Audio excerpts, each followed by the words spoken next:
इन सबकी सियासत एक ही है कि सिर्फ मुसलमानों का वोट लेना है और मुसलमानों को पॉलिटिकली खत्म करना है। आजम खान भी जेल में, क्या उस मंच से एक बार भी आजम खान के लिए आवाज उठाई गई? यूपी का मुसलमान को अब आँख खुल गई है और समझ आ गई है, अब जो साथ देना है वो इसी हिसाब का ही देना है। उत्तर प्रदेश के अंदर 21 मुसलमानों की हत्या कर दी जाती है सीए एनआरसी के आंदोलन में। हक की आवाज मुसलमानों की बहुत दबाई गई है, मुसलमानों को सिर्फ वोट लेके यूज किया गया है। जब भी बात मुसलमानों पर आएगी ये सभी पार्टियां खामोश हो जाती हैं। अखिलेश यादव खुलकर उस फैसले को डिसएग्री करें, मुसलमान उनके साथ जाएगा। लोकसभा चुनाव से ठीक पहले उत्तर प्रदेश की राजनीति ने एक नई करवट ले ली है और ओवैसी ने पल्लवी पटेल से गठबंधन कर लिया है।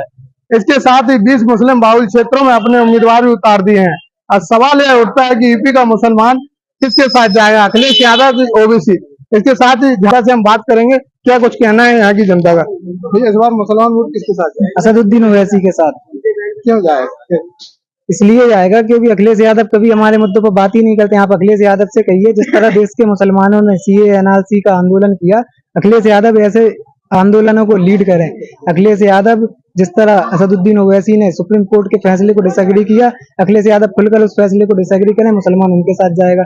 उत्तर प्रदेश के अंदर 21 मुसलमानों की हत्या कर दी जाती है सीए एनआरसी के आंदोलन में। अखिलेश यादव उनके घर नहीं जाते हैं, पर वहीं कानपुर गोरखपुर में जिनकी हत्या हुई उनके घर पहुंच के अखिलेश यादव 25-25 लाख रुपए मुआवजे का ऐलान करते हैं। तो अखिलेश यादव जाएं, पहले उन लोगों के घर जाएं, उनको भी ऐलान करें मुआवजा देने का, फिर मुसलमान उनके साथ जाएगा। आपको क्या लगता है? हम सब MIM के साथ जाएंगे। ओवैसी साहब है जो हम लोग के हक के लिए बोलते हैं, वही है। आपको क्या लगता है? असदुद्दीन ओवैसी। आप असदुद्दीन ओवैसी। आप किसके साथ? ओवैसी। असदुद्दीन ओवैसी। आप? ओवैसी साहब के साथ जाएंगे। जितने भी यहाँ पे आप जितने भी मुसलमानों को देखोगे, अब यूपी में जितना भी मुसलमान, सबके समझ में धीरे धीरे आ गई है कि हमारा साथ जो दे सकता है वो इसी साथ दे सकते हैं, क्योंकि हक की आवाज मुसलमानों की बहुत दबाई गई है। मुसलमानों को सिर्फ वोट लेके यूज किया गया है। जो मुसलमान का अब सही यूज होगा वो ओवैसी साहब करेंगे। ओवैसी साहब जो हैं वो न्याय की आवाज उठा रहे हैं हमारे लिए। हमारी आवाज हरदम जो भी पार्टी जिसने भी हमारा वोट लिया है सिर्फ उसका यूज किया है, हमारा साथ कभी नहीं दिया है।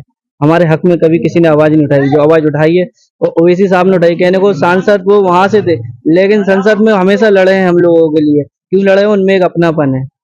वो SC के लिए बोलते हैं, मुसलमान की जिसके साथ गलत होता है वो उसके लिए बोलते हैं।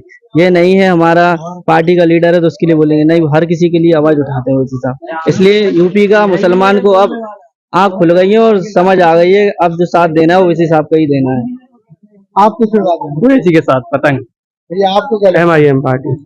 आपको क्या लगता है ये अखिलेश यादव मुसलमानों के सच्चे तैसी नहीं है? बिल्कुल नहीं है। आपने देखा होगा भी हालिया में इंडिया गठबंधन की महारैली हुई दिल्ली के अंदर, तो अरविंद केजरीवाल अगर जेल में जाते हैं तो पूरा गठबंधन मिलकर एक महारैली कर लेता है।